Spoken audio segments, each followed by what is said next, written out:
Hello, I'm Doug, and this is the Taste and Sensibility channel. And today we're at Fresh Cheese episode number 26, which is the last one, the final one, where we're looking at fresh cheeses in cuisine.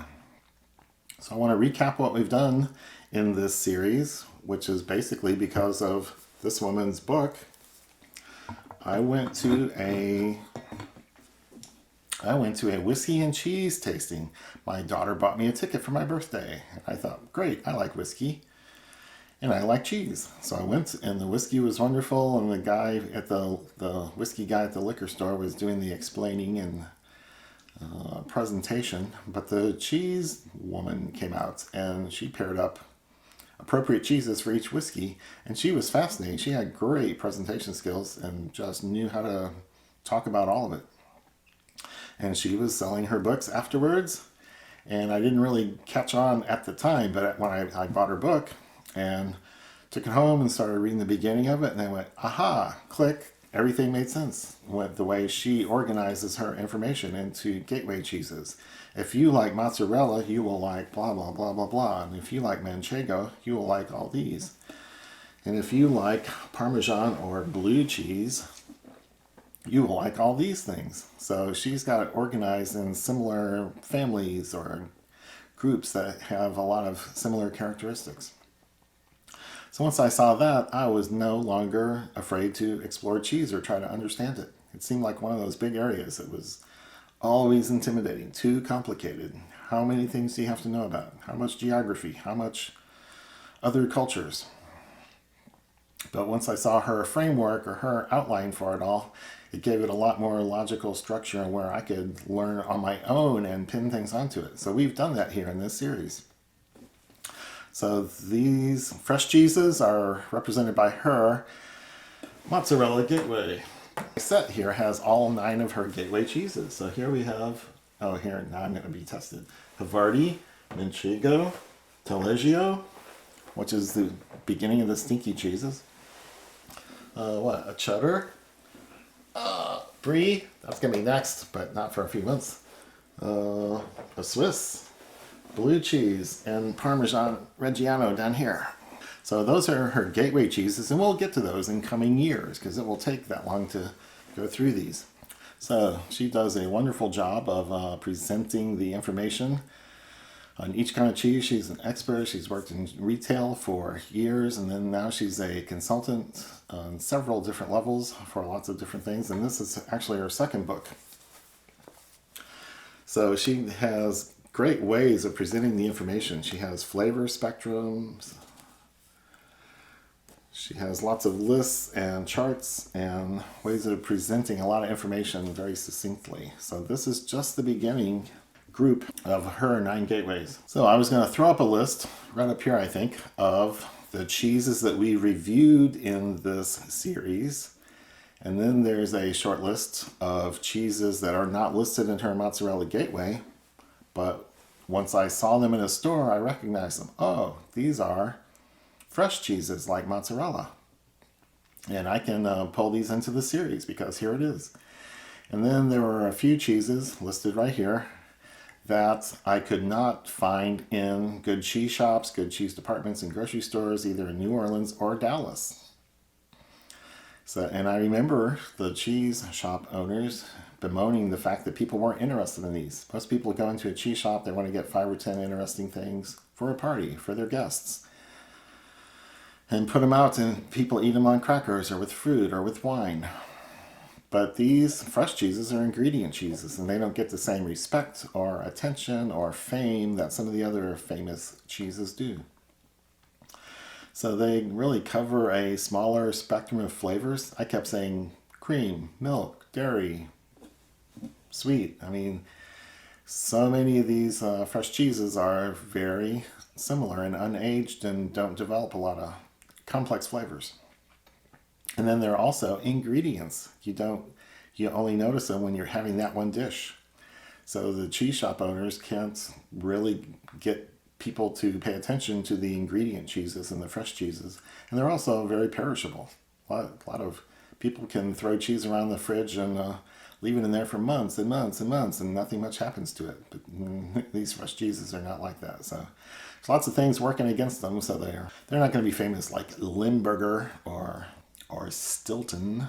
So it's very interesting to collect all these cheeses and taste them and present them to you, whether or not they're interesting to you. Yeah, I can tell by the views how interesting they are. I can tell them. I think I doubled my subscribers in this while this cheese series was going on. Maybe it had something to do with the whiskey advent calendar too. I don't know.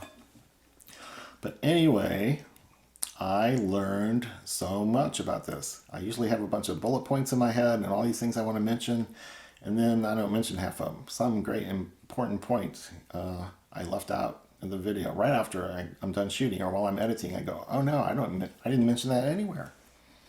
So this is a really good start. If you're a perfectionist, start a YouTube channel and start editing videos. You will be cured of your perfectionism pretty quickly.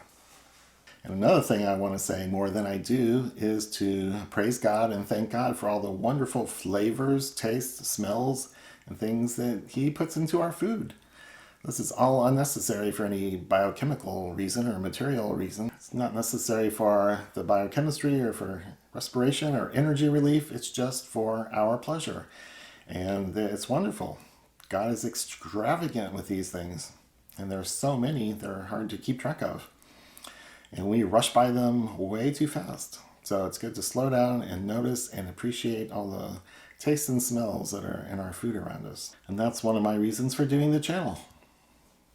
So now I'm just going to move on into lots of different examples of fresh cheeses in cuisine. I've got macaroni and cheese that I just baked here. And then I've got several other clips from foods I found in grocery stores or went out to restaurants to sample and enjoy. So we'll come back after some of those clips and finish up. So the first thing is this homemade macaroni and cheese from a recipe I got from the Wall Street Journal's food and drink section. And here's a little one I made. Here's the big one I made. And once I start eating these, I usually eat the whole thing, so I needed a little one. But this recipe is interesting. I usually associate macaroni and cheese with cheddar, orange, yellow cheeses, orange powder. But over half the cheese is fresh cheeses. So I'm going to put up the recipe here. So here's the ingredients. And then here's the steps. And I'll have a link down below in the description to the Wall Street Journal article.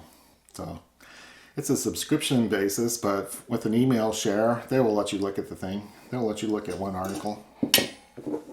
So I don't know how messy this is going to be. It's hot. And it just came out of a 500-degree oven, so it's brown and bubbly and pretty hot. I'm sweating just being close to it. But anyway, this is just pasta with 5 different cheeses. Half of it's fresh mozzarella. 1 ounce is ricotta, and then there's Gorgonzola and Fontina and Pecorino Romano. Plus cream, butter, tomatoes, and basil. And I use Rotella tomatoes to give it a little more zip, but I can't really tell. It doesn't impact the recipe that much. So I'm going to, well, it smells very cheesy. It's really nice and stringy. It's got some strings, as you can see. So I'm going to be careful eating this because I know how hot it was. But I am going to try to give you a few tasting notes here.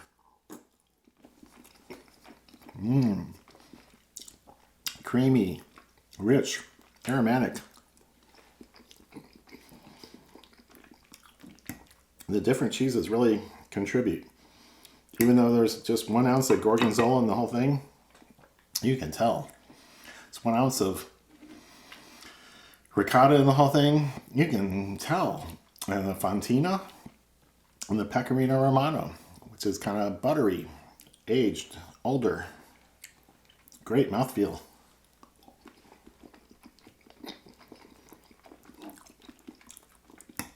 So it's very brown and bubbly for being in the oven for 12 minutes, 14 minutes. Oh, and the basil, fresh basil. is just jumping out of this.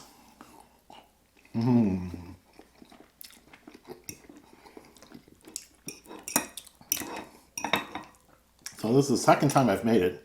I made slight improvements in how to do it. So it's really a matter of tossing the hot pasta. As soon as you drain it, toss the hot pasta with all that cheese mixture, cheese and cream, and tomatoes, and it starts melting everything. And that's really where you start mixing and getting everything smooth and combined. And you stop the pasta a little bit shy of al dente, and it keeps cooking while it's in the oven. Keeps cooking while it's mixing with the cheese. So you can stop a little early, and it will finish up in the oven or elsewhere. So very nicely stringy.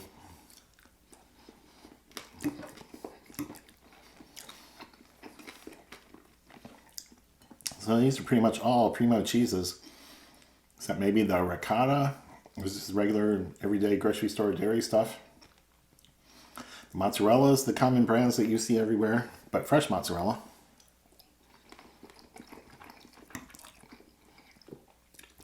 Then the other ones are a little older or aged. So this has great mouthfeel, great complexity in the taste, some older things, some creamier, younger things. Just a whole range of flavors. And then the tomatoes and basil make their contributions.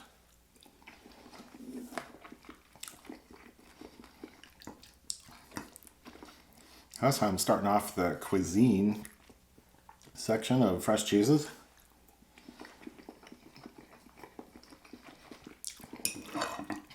So I'm going to keep going on this, but you can move on to the next clip. So one of the applications of fresh cheeses is cream cheese in crab Rangoon. So this is from a local place here in the little town of Laplace, Louisiana. It's a nice little Chinese takeout place. You can eat it in the restaurant, but it's most people don't.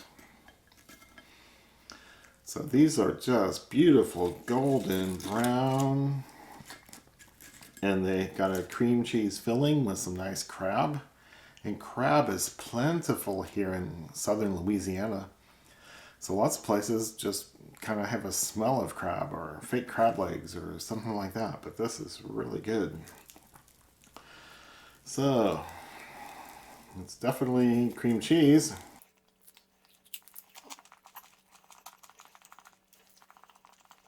Dough is wonderful. Cream cheese really complements the crab and the dough. Now that I'm looking at them, they're not as full as they used to be, but it's the same stuff with lots of crab. So I'm not sure how authentic the crab Rangoon filling is, but Americans sure like it.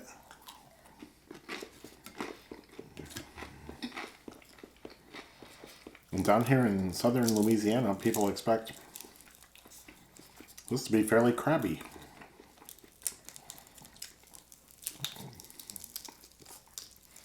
So in this case, it's true. It's really good. Oop. It didn't tear beautifully, but you can't make a commercial out of that one.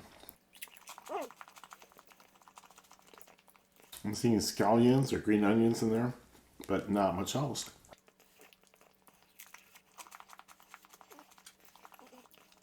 The dairy notes from the cream cheese are really good. Goes well with the dough, goes well with the crab.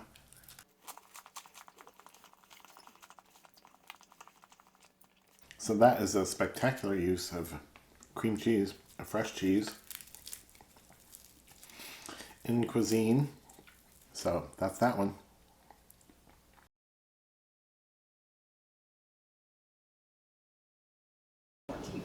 Yes, please. Great, thank you. I'll be right back. So there's the tomatoes and basil and spices. A little melted something. Cool.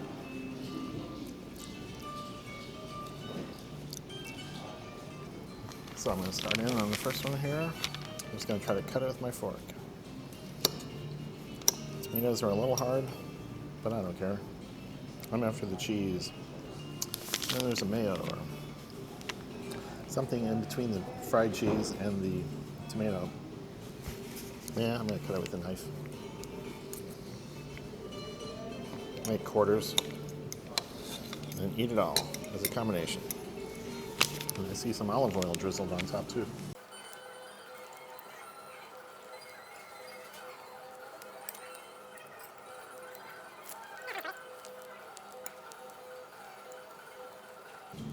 It's definitely squeaky and salty.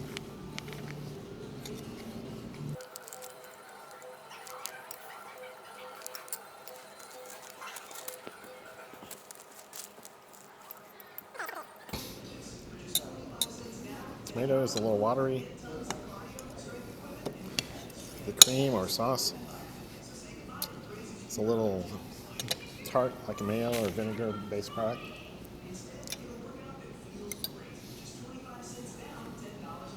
And the cheese is wonderful. I'm going to try to get this whole thing in my mouth.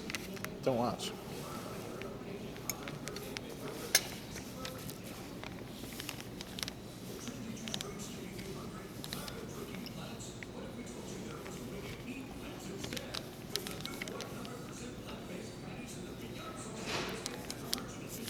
Really good mix of flavors.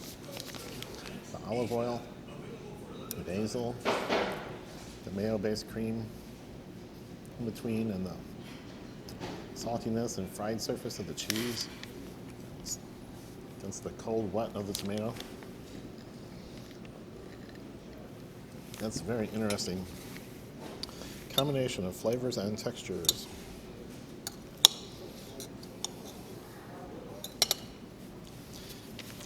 That cheese texture is a star. How was everything, sir? Very good.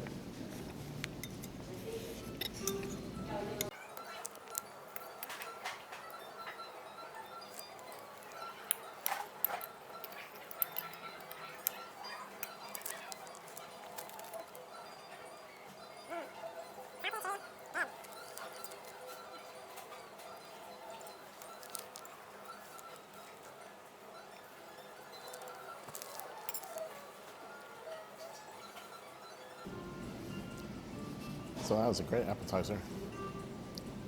Tad pricey for our cheese and tomato, mayo and basil, but they know what they're doing. They know how to fix it. It is pretty spectacular, really.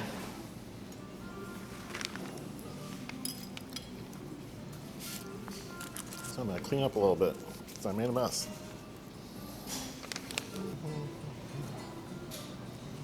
I'm remembering the eggplant having lots of different surfaces, textures, flavors.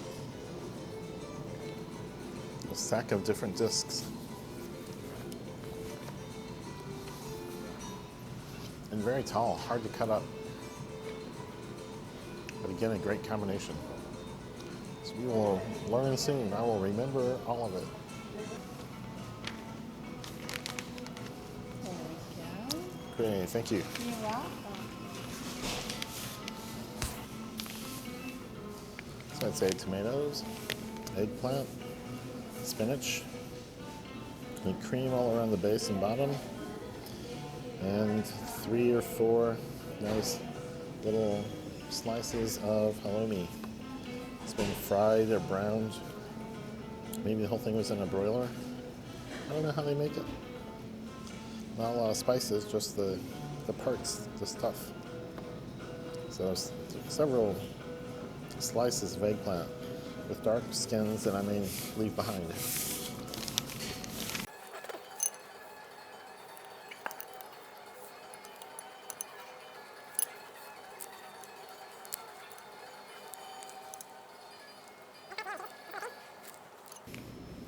Oh wow, yeah. Good combination. Goes together well.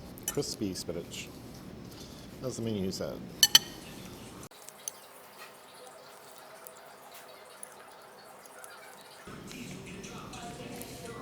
So Tomato and the eggplant are watery but tasty. Enough salt in this to enhance things.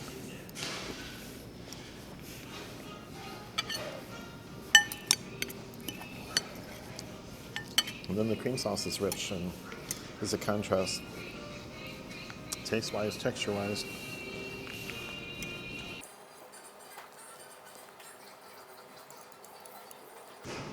Then the crispy spinach is a contrast, taste-wise.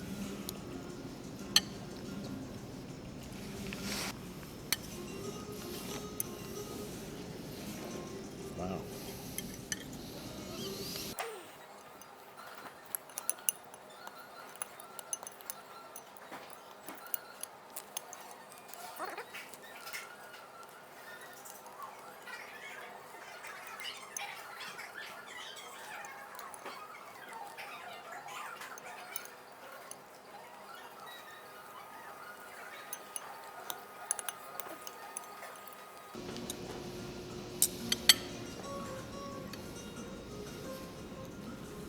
Cheese, tomato, eggplant.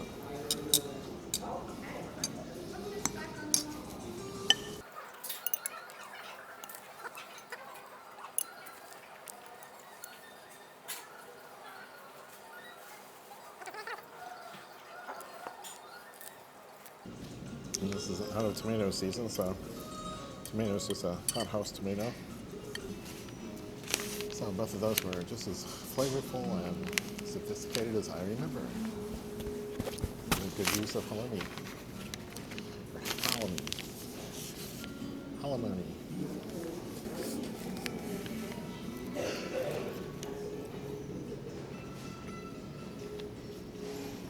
So there's the menu.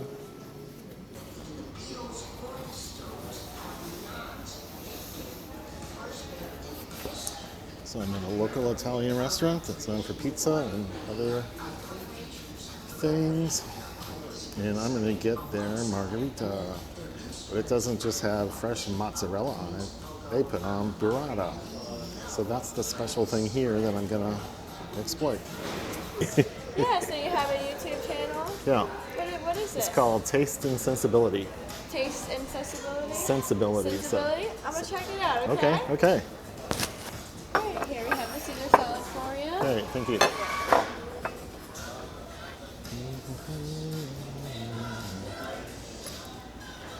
So this has cheese, but it's not a fresh cheese. So I like it for lunch, but I don't eat it for the channel.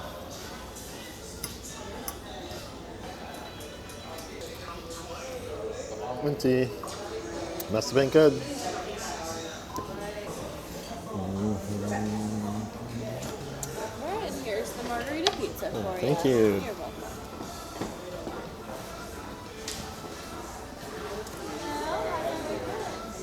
So, fresh basil. It's an unspectacular crust by itself. It's an unspectacular sauce by itself. But the burrata and the combination of the basil crust, sauce, and cheese, oh man. So it's pretty good. So here we go. Oh, really? Too much of a handful.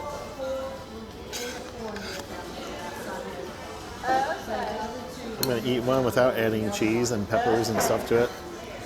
And then I'll start doctoring it up a little bit. So I think I'm going to get burned when I eat this. Finished crust.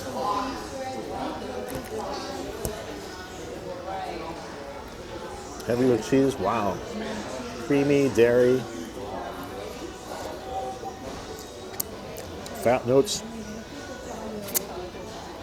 I'm already messy.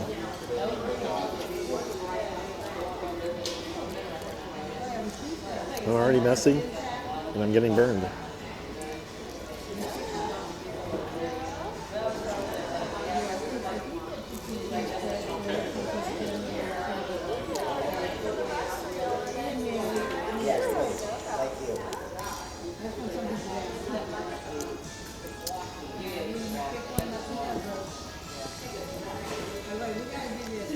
Wow. Sweetness.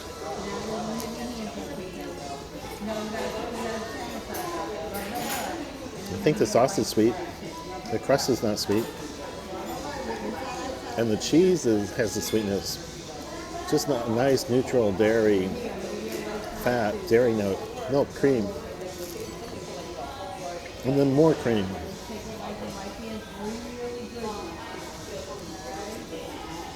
How's the pizza? It's beautiful. Yeah.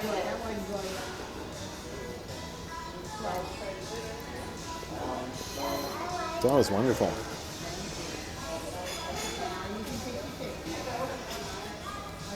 So the crust is competent, but you wouldn't notice it by itself. And the sauce is kind of sweet, but other than that, not especially spicy or noticeable, remarkable. The combination, that cheese, that tomato sauce, and the basil, whoa, it's great. So I'm gonna go ahead and sprinkle some cheese all over it. A few peppers. Yeah. Oh, that was a nice kitchen noise. Oh, this one looks really good. Here we go.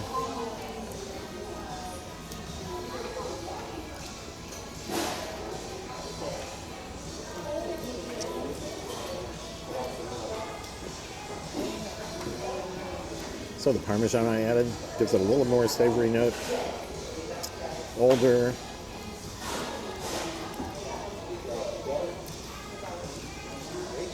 Basil is so good. The Brown's crust is so good. The Brown's sauce on the crust is so good. And the dairy notes from the cheese are just spectacular.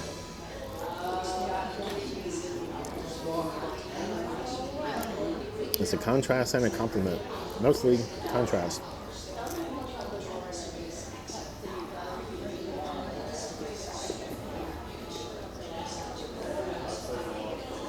This burrata idea is great. Crust doesn't stand out on its own, but it's great for this application.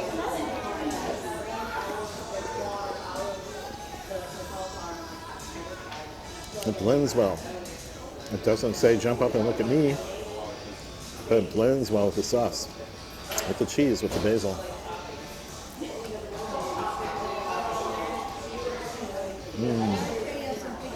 It fulfills its role.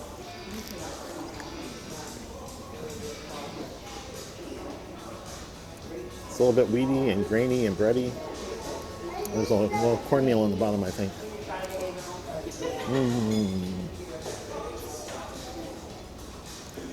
Okay, I was only going to eat half, or 3 pieces, but I think I'll go for a 4th. Piece number 5 has so much basil on top and so fragrant and tasty. Oh, there's an unused piece I should not let go to waste. Stick more on there.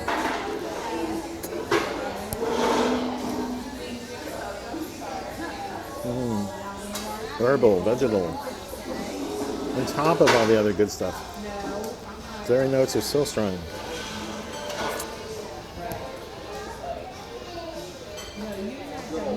Bready and sweet tomato sauce. Nothing to dislike about this.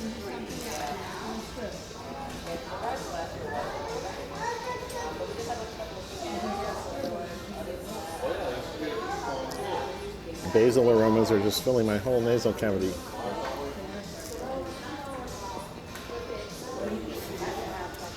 So, spectacular use of a fresh cheese in a recipe in cuisine where we're used to fresh mozzarella. But burrata was a surprise for me here.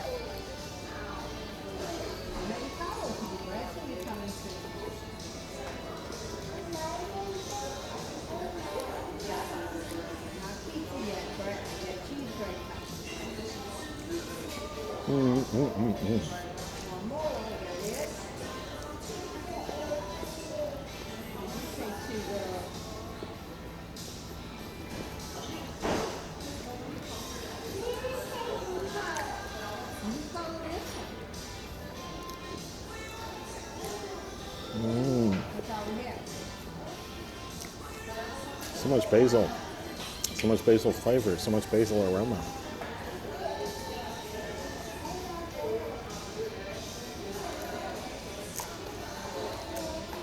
It goes with the crust. It goes with the sauce.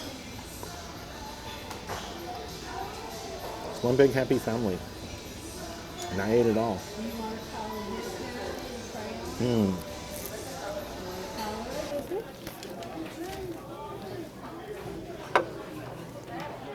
Enjoy. Thank you.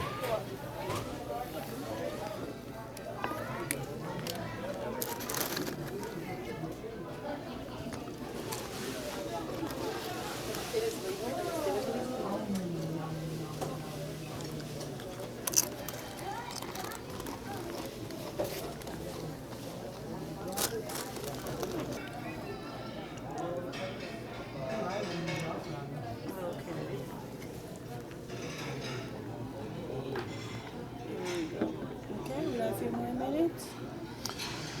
Oh, I think I'm going to get the chili relleno The meal with chicken. with chicken. Okay.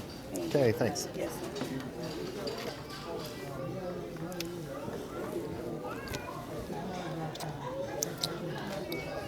Did I say rocks or what?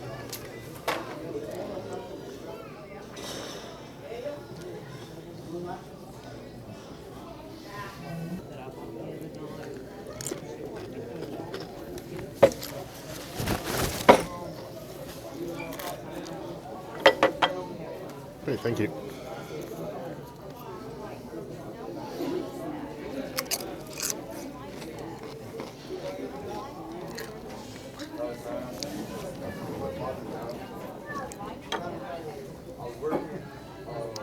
So that was quick. Didn't get time to eat many chips. There's beans. And there's a salad over here. I think I'll go after the chili rellenos while they're fresh and hot. Pretty hot, temperature-wise. And I'm not getting a whole lot of spice from the pepper.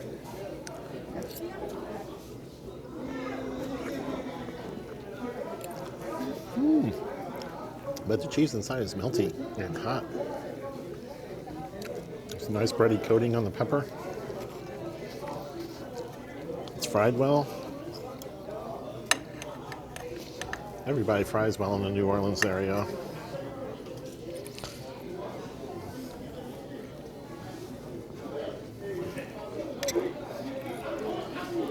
So, great combination. Wow, okay, the pepper is spicy and getting into my nasal cavity. It's pretty zippy. Yeah, it's kind of a savory combination with the cheese and the breading.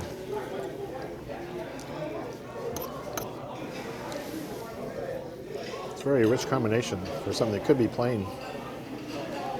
I just don't know how to arrange it to cut it best.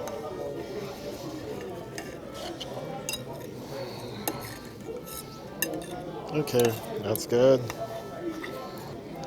Okay, so here's another big piece of pepper that is breaded and fried with the cheese inside, I think.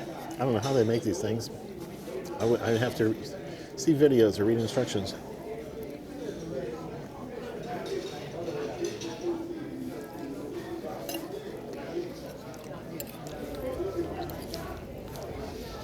I don't know if they clean all the seeds and ribs out of the peppers or not. Clean it out, fill it with cheese, and then I don't know what they do. It's amazing. No, it tastes good. It's very cheesy.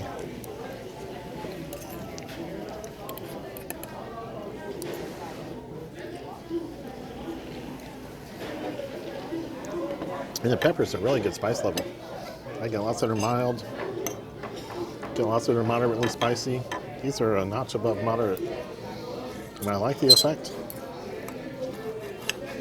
Probably gonna only eat one on camera, since I have rice, beans, a salad. There's lots to eat that's not chili relleno. So I think I just want to report on the cheesy part.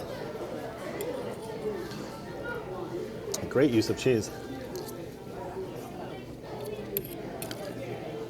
In a fairly complex dish.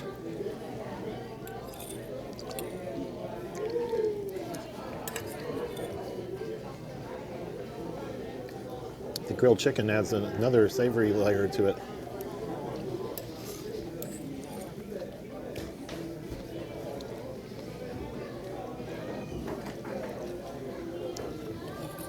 So lots of effects from the cooking.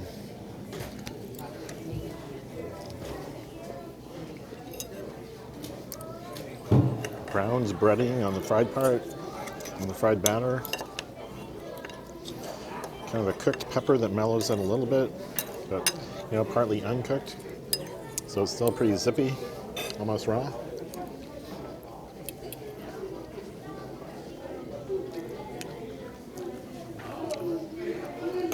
The cheese mixture, which I don't know for sure what it is. Guess I could ask.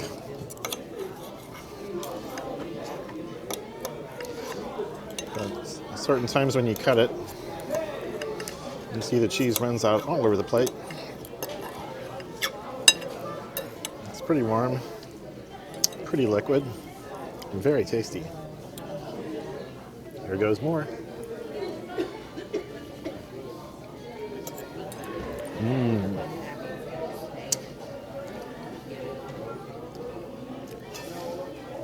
Almost has a spinach vibe to it, like cream spinach, cheesy spinach, and then the spice hits.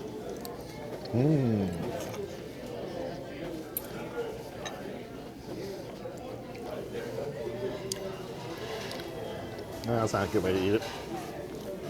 Wow. So I like that. I've not gotten these over the years.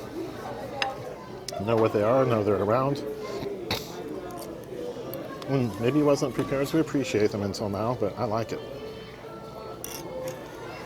For several different reasons.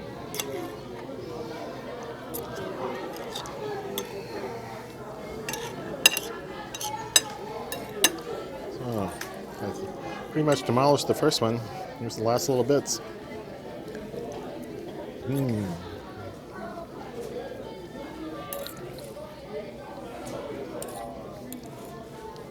You got a bite of the chopped up chicken.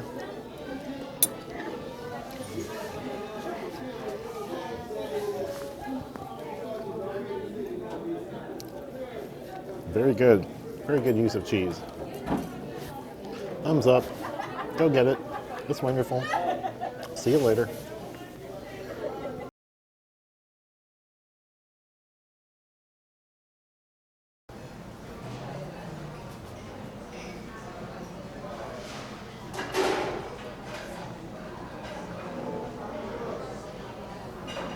Would you like any Parmesan?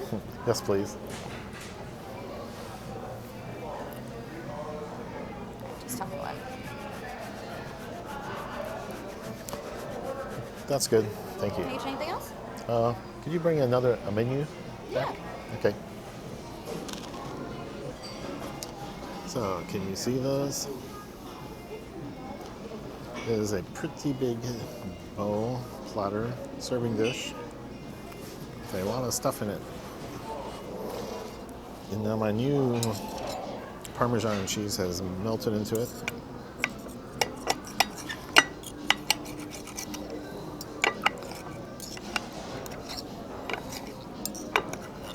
So I'm going to try a bite, but I think it's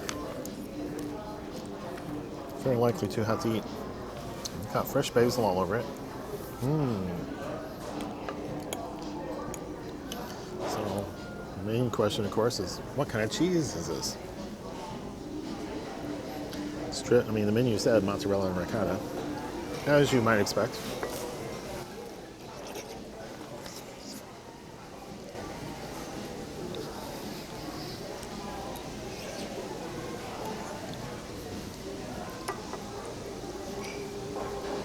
So I'm guessing it's pre-prepared, and then they heat it up to a nice temperature.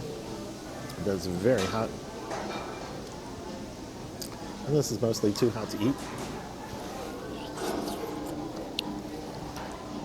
This is very creamy.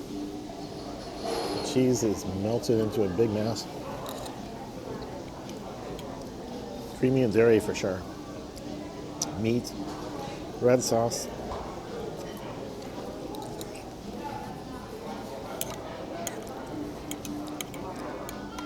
Sausagey or pork kind of vibe from the meat. I'm not sure what it is. I don't know if they said in the menu. I don't remember.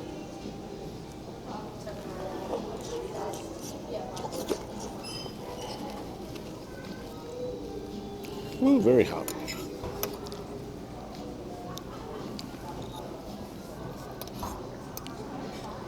Well, cheese is just a beautiful complement to everything else.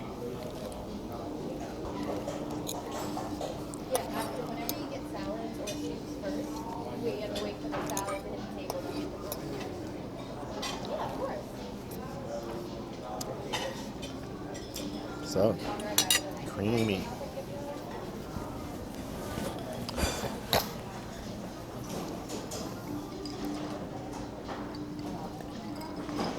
Creamy in the meat part, creamy in the tomato part, creamy in the cheese part.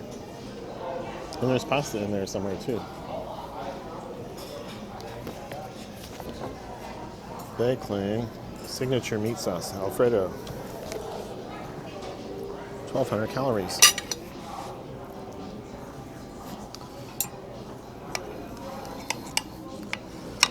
Oh, now I see stuff that looks like ricotta.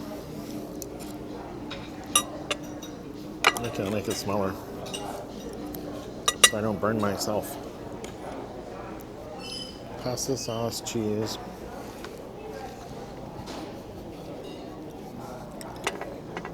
And cheese. Oh man, that's good.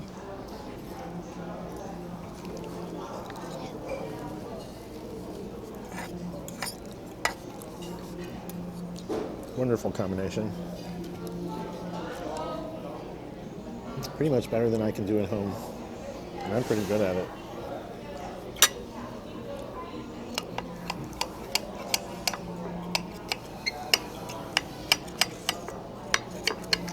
Wow.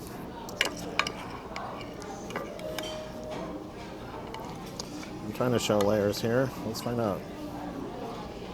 Can you see that? Meat.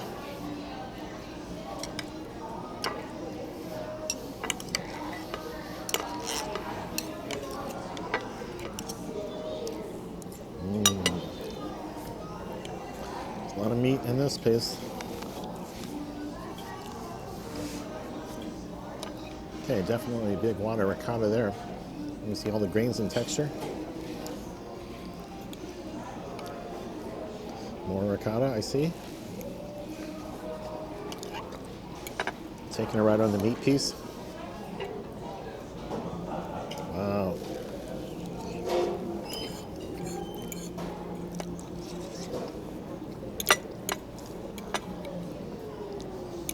I think this place understands Italian and understands what people want.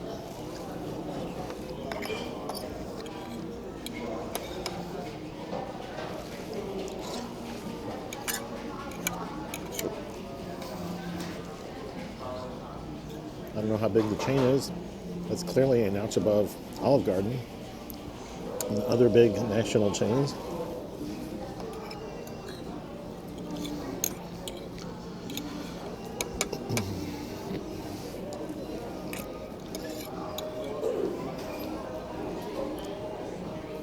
So I've never been disappointed here. So what, 1/3 gone, 1/4 gone? Can you see that? I'll keep going, I'll go to half.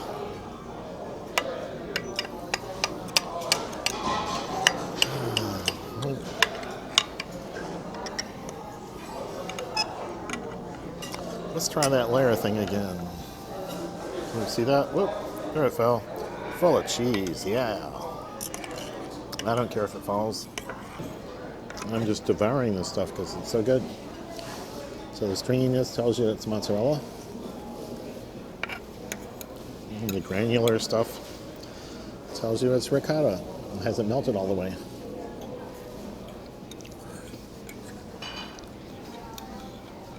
So I'm liking all of it. Spicy, well-seasoned, herbal tomato sauce. Lots of basil bits showing, I think. I would show all the basil I could. So I'm debating one more layer, one more section, one more excavation before I wrap it up and take it home. Yeah, I think I will. That is just spectacular. And it couldn't be spectacular without the mozzarella and the ricotta both. The way it interacts with every other ingredient.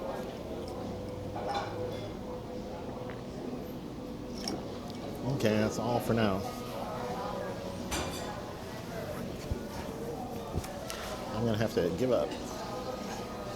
So I hope all those clips were enjoyable or interesting or humorous. I don't know what people think of all this stuff. But we will be getting back into cheese in a few months into the Brie group. The Brie gateway is very interesting. Way more flavors, range of flavors, way more textures and consistencies. But I'm probably only going to do one a year, or maybe a little bit more than one a year. So it's going to take 5, 6, 7 years to get through 9 groups. So don't hold your breath. We're not going to rush it. Each thing's going to have, I don't know, 20 or 30 different cheeses. So it will take a while. So be patient, and we'll have interesting things in between. But our next series is going to be on coffee, which is kind of intimidating all by itself. It's very familiar, but it's also, people are real opinionated about it, and they just got to have it their way, and so on and so forth. So that's all for the Fresh Cheese series. So we'll see you back here when we start in on coffee. So come back for that.